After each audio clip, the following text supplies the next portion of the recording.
As the Invictus Games kicked off, which means that Prince Harry and Meghan, of course, were in BC. It also included an unexpected appearance at the Canucks-Leafs game on Saturday. Here's our royal expert, Patricia Treble. She joins us now for much more on all of this. Patricia, good morning to you. And what can you tell us about the opening weekend of the Invictus Games?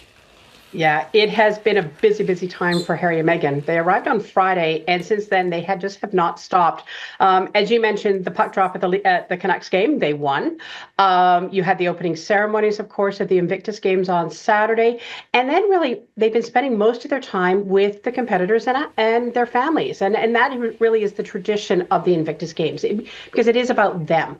And so they've been going to a lot of the competitions. They've been gearing up, including wheelchair curling for the first time. And I'm sorry to inform everyone that it was South Korea that won the gold, not Canada.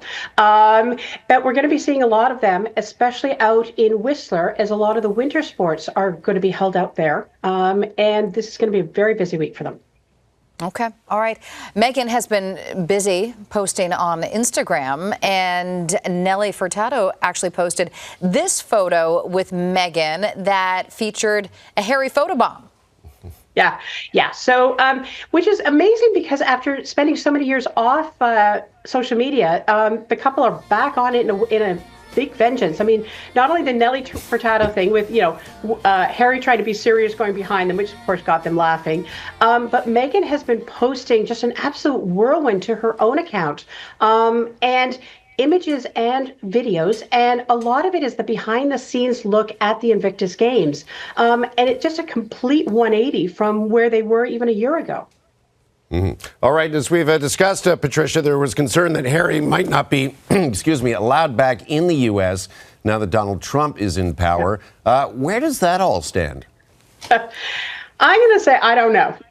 Over the weekend, Donald Trump gave an interview. He said he wouldn't deport Harry, and then he said, and I quote, "I'm going to leave him alone. He's got enough problems with his wife. She's terrible."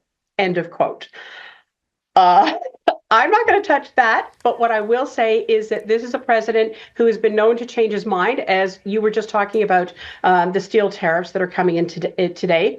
And I will note that in his opening speech at the Invictus Games, Harry took a decided jab at a world full of weak moral characters. So I'm leaving that here. I think we're going to be hearing more about this. All right. Well, thank you for that update, Patricia.